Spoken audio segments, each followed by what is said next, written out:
আজি শাওনৰ দ্বিতীয়টো সোমবাৰ মন্দিৰলৈ বুলি আহিছোঁ মা মই আৰু মানুহজন।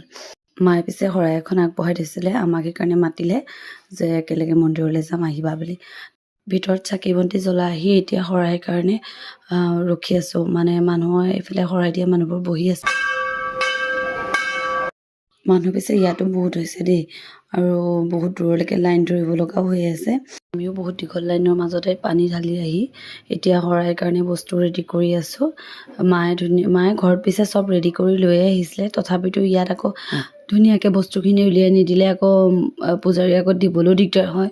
আমাৰ এই মন্দিৰভাগৰ পৰিৱেশটো বৰ ধুনীয়া। দিখৌ নৈৰ পাৰতে অৱস্থিত আমাৰ নাজিৰা বালিঘাট স্থিত শিৱ মন্দিৰ। আমি সৰুৰ পৰা ইয়াতে আহি মেলি চাকি বন্তি জ্বলাওঁ। সৰুৰ পৰা এটা বস্তুৱে দেখিছোঁ, মায়ে যেতিয়া আমি মন্দিৰলৈ আহোঁ ঘৰৰ পৰা চাউল আৰু খুচুৰা পইচা বা দক্ষিণাটো আনিবলৈ পাহৰি নাযায় তেওঁলোকৰ কাৰণে। ইয়াত সদায় 15-20জনমান মানুহ বহিয়ে থাকে।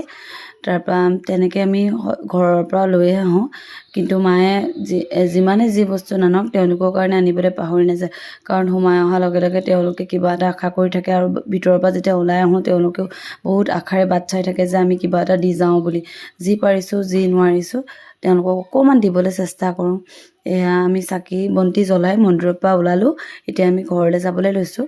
ঘৰলৈ গৈ অকণমান দেৰি ৰখি আকৌ মই অগ্নিনাভ মন্দিৰলৈ বুলি গ'লোঁ দেই, কাৰণ তাত আজি সোমাবলৈ পিছে সাহস নহ'লেই।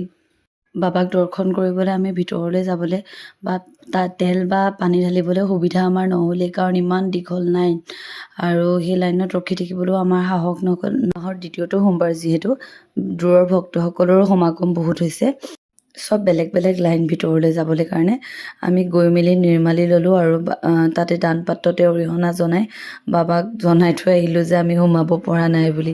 কাৰণ উপায়তো নাই, মাৰো অফিচৰ সময় পাইছেহি, যাবও লাগে মা ভাগৰ। সেইটো কাৰণে বাহিৰৰ পৰাই দৰ্শন কৰিলোঁ, আৰু ওচৰতে যিহেতু বেলেগ এদিন আকৌ আহিম বাবাক দৰ্শন কৰিবলৈ বুলি।